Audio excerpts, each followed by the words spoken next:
UP संदेश में आप सभी का स्वागत है।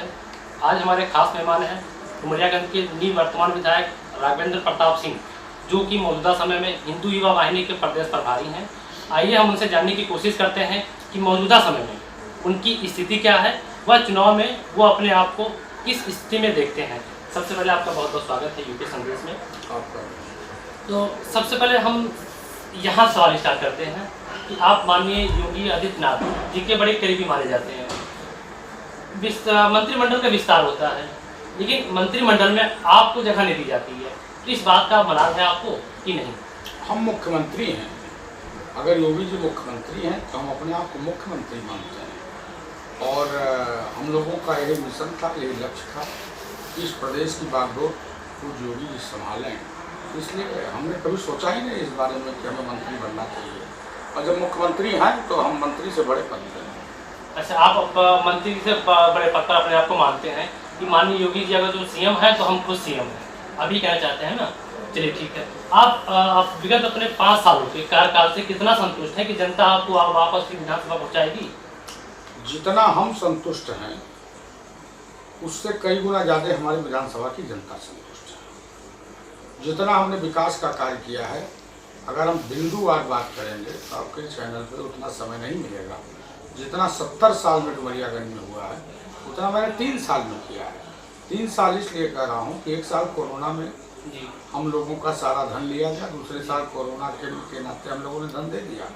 सारे विकास कार्य अवरुद्ध हुए, लेकिन फिर भी जितने विकास कार्य हुए उसकी तुलना 70 साल के कार्यों से नहीं किया जा सकता। चलिए, वैसे खैर विधायक जी आपका कई वीडियो सोशल मीडिया पे वायरल हो रहा है, आपने भी देखा होगा, लेकिन एक वीडियो ऐसा है जिसमें पुलिस द्वारा चेकिंग की जा रही है आपकी गाड़ियों की। उसमें आप ये कहते हुए नजर आ रहे हैं कि सत्ता जाते ही वर्दी ने अपना रंग दिखाना चालू कर दिया।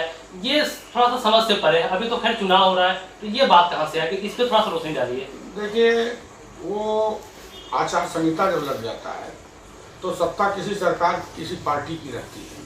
वास्तव में वो चुनाव आयोग और निर्वाचन आयोग पूरी सत्ता चलाती है।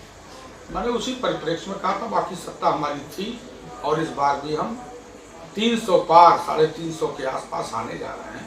सत्ता हमारी ही आने जा रही है। पुनः ये चुनाव के दौरान आचार संहिता के रूप में निर्वाचन आयोग चुनाव की सत्ता चलाता है।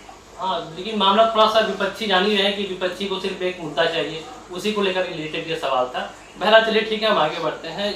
आपको क्या लगता है, आपने अपनी विधानसभा में लगभग दर्जनों चौराहों गांव का नाम बदला, तो ये तो विकास का कोई मामला हुआ नहीं। विपक्ष ये जानना चाहता है कि चौराहों का नाम बदलकर आप क्या साबित करना चाहते हैं, कि चौराहों का नाम बदलकर, गांव का नाम बदलकर आखिर उससे मेन मकसद क्या है उस पर पूरा? जितने कलंकित स्थान थे, जैसे बेवा हमारे यहाँ ना हिंदू को अच्छा लगता है ना मुसलमान को अच्छा लगता है।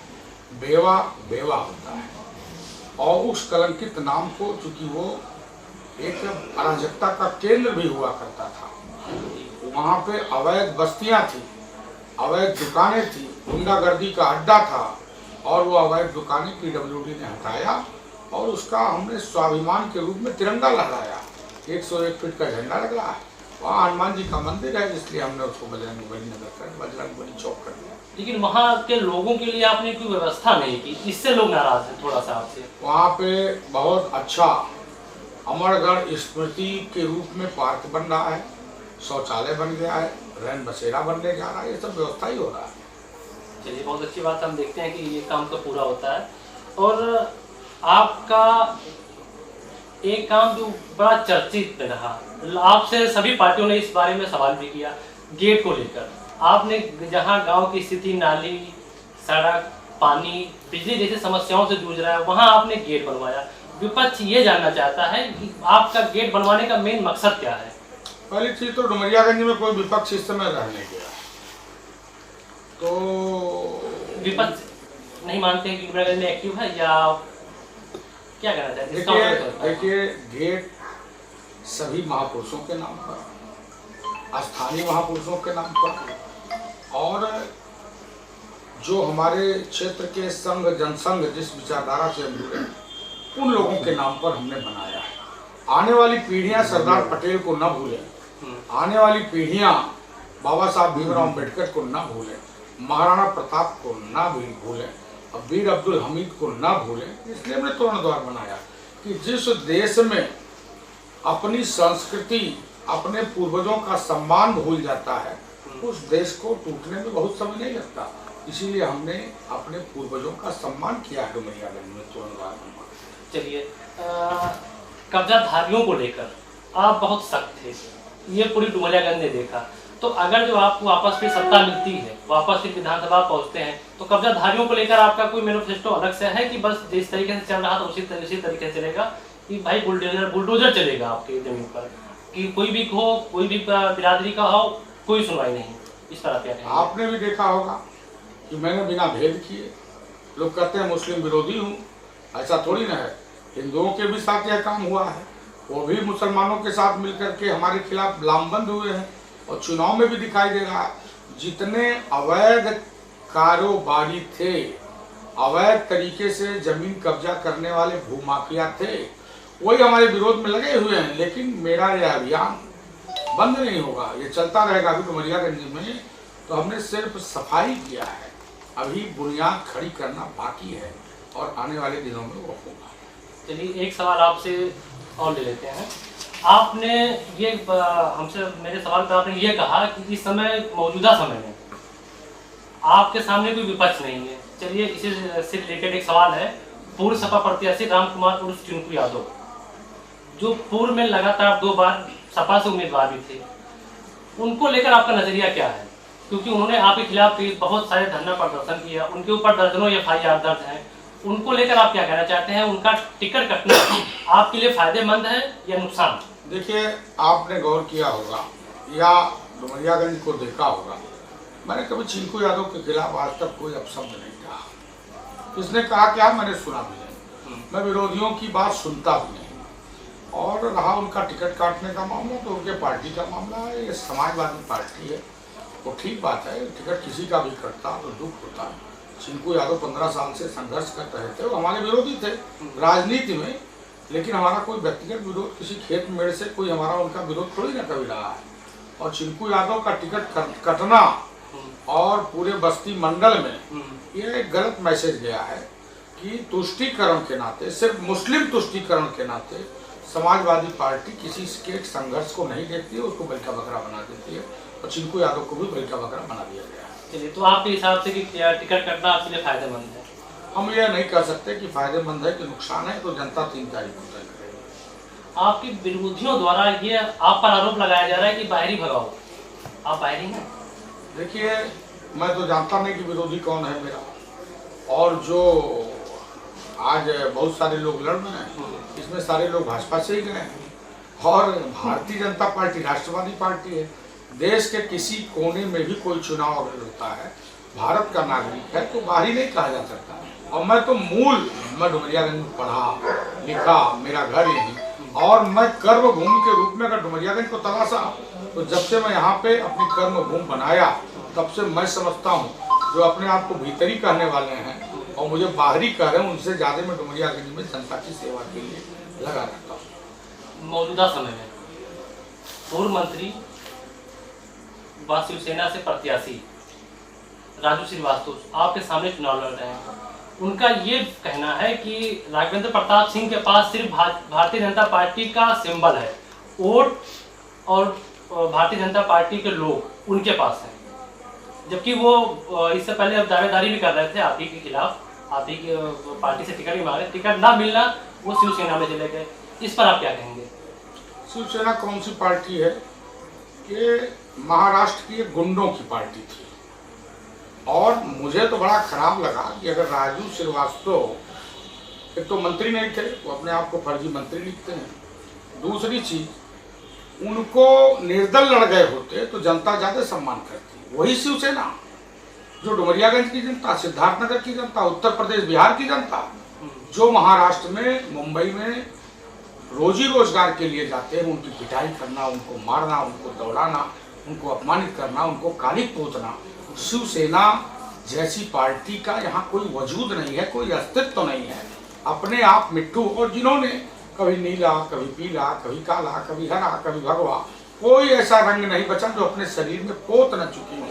अगर उनको टिकट मिलता बसपा से तो आपने देखा पूरा शरीर भी वो पेंट मंगा चुके थे नीला रंग करवाने के लिए। ऐसे लोगों का कोई अस्तित्व डुमरियागंज में नहीं है, जनता दिखा रही है। तो शिवसेना के प्रमुख आ रहे हैं तो उनका स्वागत करेंगे आप? मैं क्यों स्वागत करूंगा? उनका कोई अस्तित्व, बाला साहब ठाकरे की बात अलग है, वो शेर थे, लेकिन आपने देखा सत्ता के नाते ये शिवसेना आज में गीदड़ हो चुकी है, किसी विचारधारा समाप्त हो चुकी है, उनका कोई अस्तित्व नहीं रहा। आपकी चुनाव होगा शिवसेना वहां भी जाएगी। यहाँ क्या है, यहाँ तो 1500 में जो गलत वोट कुछ लोग भूल से देते हैं वही वोट मिलेगा, बाकी कोई वोट ऐसे लोगों का नाम लेने से भी कोई फायदा नहीं है। और मैं समझता हूँ ऐसे लोगों का चर्चा भी नहीं किया जाना चाहिए। चलिए ठीक है, आगे बढ़ते हैं। 2017 विधानसभा में आपको बहुत कम वोटों से जीत हासिल हुई, इस बार कितने वोटों से जीत हासिल अरे करें? आप कम क्यों करते हैं? डुमरियागंज ने मुझे रिकॉर्ड के वोटों से जीत दिलाया। उत्तर प्रदेश में सबसे बड़े वालों का नाम होता है या तो सबसे कम वालों का, और डुमरियागंज ने मुझे बहुत बड़ा सम्मान नंबर 1 और 171 वोट से जिताया। और 171 वोट से जिताने का हमने रिजल्ट दे दिया डुमरियागंज में। 60 सालों में एक नगर पंचायत बना था, 2 साल में हमने 2 नगर पंचायत डुमरियागंज में बना दी। एक भी डुमरियागंज में डबल लेन सड़क नहीं थी, आज 9 सड़कें डुमरियागंज में। जिले में medical college, fire station, degree college, inter college, नया थाना, ड्रग वेयर सेंटर, हम गिनती कराएंगे तो घंटों लगेगा। चलिए ठीक है, आगे बढ़ते हैं। ये 24 करोड़ का क्या मामला है विधायक जी, जो आप कह रहे हैं कि सऊदी, दुबई, मुंबई से 24 करोड़ की एक खेप आई है, ये पूरा मामला क्या है? अगर जो इस तरीके का मामला है तो ये तो सरकार की विफलता ही मानी जाएगी, इस तरीके का मामला नहीं होना चाहिए। लेकिन ये 24 करोड़ का पूरा प्रकरण क्या है, इस पर थोड़ा सा रोशनी डालिए। देखिए, ये बहुत पहले से साजिश की जा रही थी। आप जानते हैं मुंबई में आज के साल भर पहले से हमारे खिलाफ मीटिंग की गई थी, जिसका वीडियो भी वायरल हुआ है कि राघवेंद्र सिंह को हराओ। हालांकि राघवेंद्र सिंह ने किसी मुसलमान को नहीं त्रस्त किया। अच्छे मुसलमान आज मिलते हैं हमसे तो कहते हैं विधायक जी आपकी सरकार में हिंदू की सुरक्षा से ज्यादा मुसलमान की है। पहले के दोनों विधायक एक दूसरे के प्रतिस्पर्धा में हम लोगों का ज्यादा उत्पीड़न किया करते थे।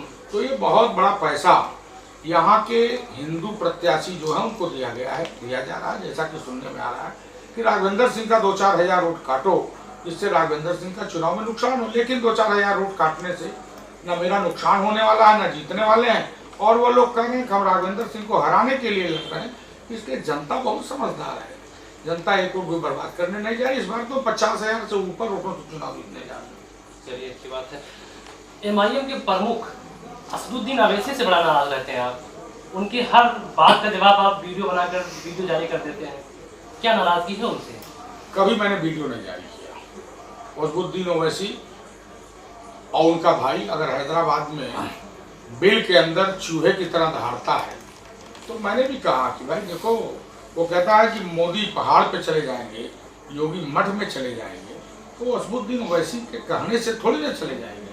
अरे तुम कहते हैं पुलिस हटा लो हम देख लेंगे, अरे पुलिस न रहे तो तुम उत्तर प्रदेश में कहीं किसी कोने में चल नहीं पाओगे। सरकार अगर संरक्षण न दे तो उत्तर प्रदेश की धरती पर कहीं कदम नहीं रख पाओगे।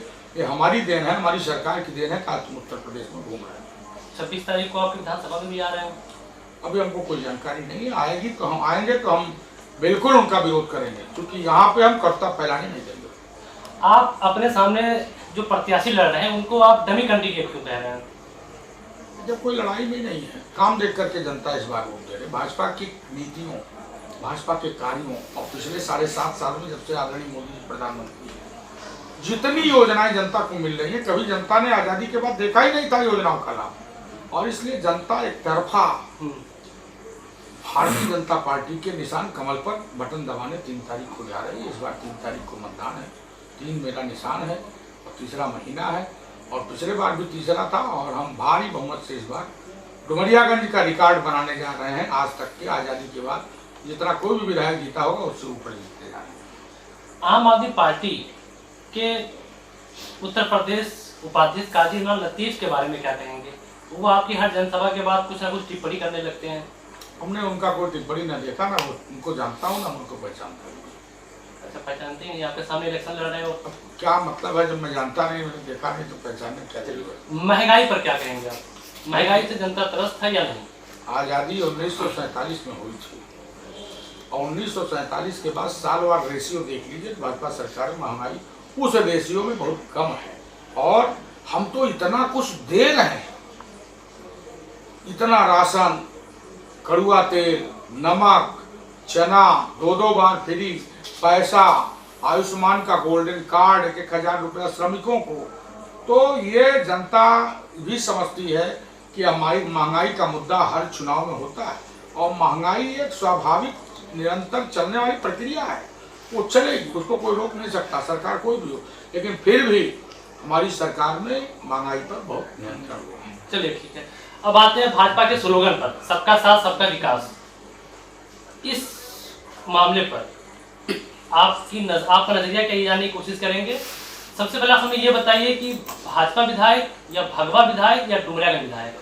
मैं भाजपा विधायक हूँ, प्यार से जनता डुमरियागंज की मुझे भगवा विधायक करती है, लेकिन मैं मूलतः तो भाजपा का ही विधायक था। भाजपा विधायक फाइनल हो गया आज भी बहुत पहले से फाइनल, जिस दिन हम बड़ा कंफ्यूजन था इस चीज को लेकर कि आप भाजपा विधायक हूँ, जनता मुझे प्यार से स्नेह से भगवा विधायक करती है, तो अगर वो कहती है तो उनका स्नेह है तो मैं उसको रोक नहीं सकता ना।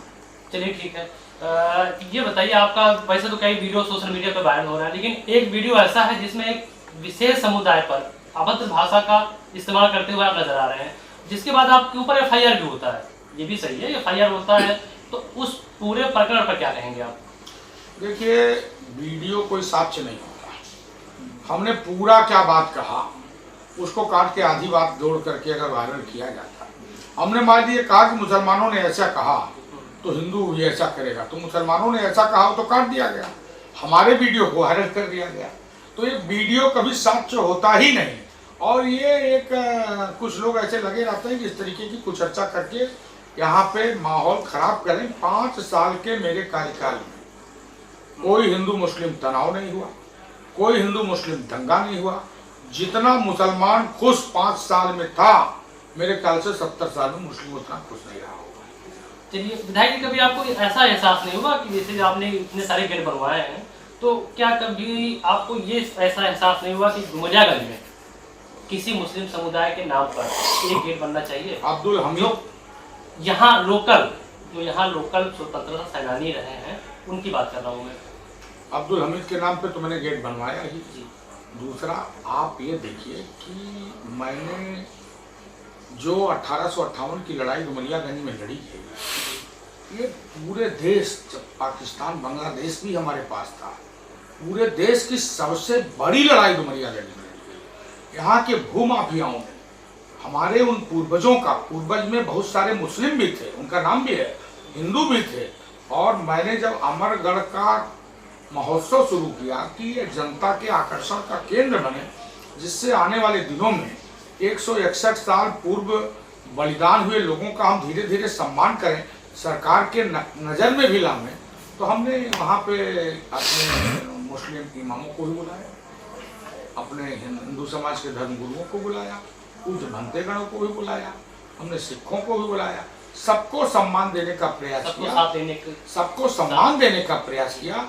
क्योंकि देश की आज़ादी में डुमरियागंज में मुस्लिमों का भी योगदान था, मैं नहीं कहते खाली हिंदुओं का योगदान था, इसलिए मैंने सबका सम्मान देने का प्रयास किया, और वहाँ सम्मान होगा तो सबका सम्मान होगा। चलिए ठीक है, पिछली बार जो चुनाव हुआ 2017 में अली और बजरंग बली पे आके रुक गया था, इस बार टोपी और टीका पर, इस पर क्या कहेंगे? देखिए, जब चुनाव आता है तो यहाँ के कुछ मुस्लिम नेता की राजनीति उसी आधार पर रही है। वो तो आपको कहते हैं नहीं, अब वो इतिहास 70 साल का उठा के देख लीजिए, वो हमको कहते हैं, लेकिन मैं कहता हूँ कि उन्हीं की बनाई हुई बुनियाद है, और वो जो बुनियाद पहले बनाई जाती है उसी पे बिल्डिंग बनती है, उसी पे भवन बनता है, और वही भवन बन रहा है। लेकिन मैं ये कहता हूँ कि 5 साल का पिछला रिकॉर्ड मेरा देखिए, कोई मुसलमान मुझसे नाखुश हो, अगर भूमाफियाओं को छोड़, एक भी मुसलमान आप लेके आइए,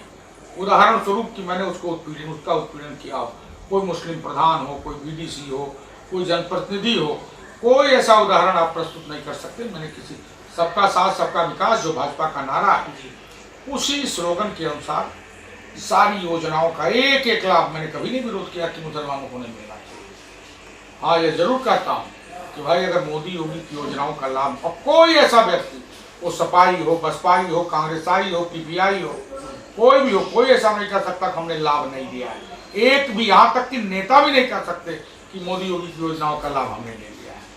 चलिए आखिरी सवाल, इन 5 सालों में कोई अधूरा काम आपको लग रहा है कि रह गया हो, जो आपके जहन में अब आया हो कि ये होना चाहिए था, या कोई मैनिफेस्टो आपने डुमरियागंज के लिए बनाया है? मैंने 3 अक्टूबर को पूज्य योगी आदित्यनाथ जी महाराज जब यहाँ आए थे, मैंने कहा सड़क नाली पुलिया बिजली ये सब काम आपने बहुत कराया है और ये निरंतर चलने वाली एक प्रक्रिया है। हमने डुमरियागंज को रामायण सर्किट से कैबिनेट में पास कराया। भगवान बुद्ध के 3 स्तूप को हमने खोजा, इनको देश दुनिया के नक्शे में पर्यटन में स्थान दिलाना है। अभी हम अमरगढ़ जो हमारा 20 एकड़ जमीन है, उस अमरगढ़ को राष्ट्रीय क्षितिज पर पहुंचाना है।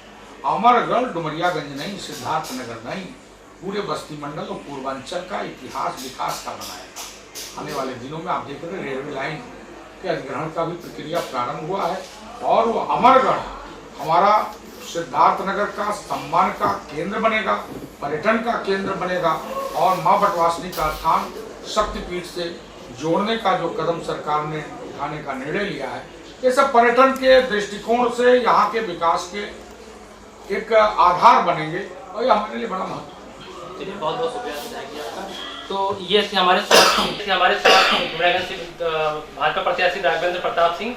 अब देखने वाली बात ये होगी कि 10 तारीख को किसके सिर पर सहरा बनता है। हम फिर हाजिर होंगे किसी और सक्सेस के साथ। तब तक आप देखते रहिए यूपी संदेश। सिद्धार्थनगर से काजी फरीद अहमद PJ।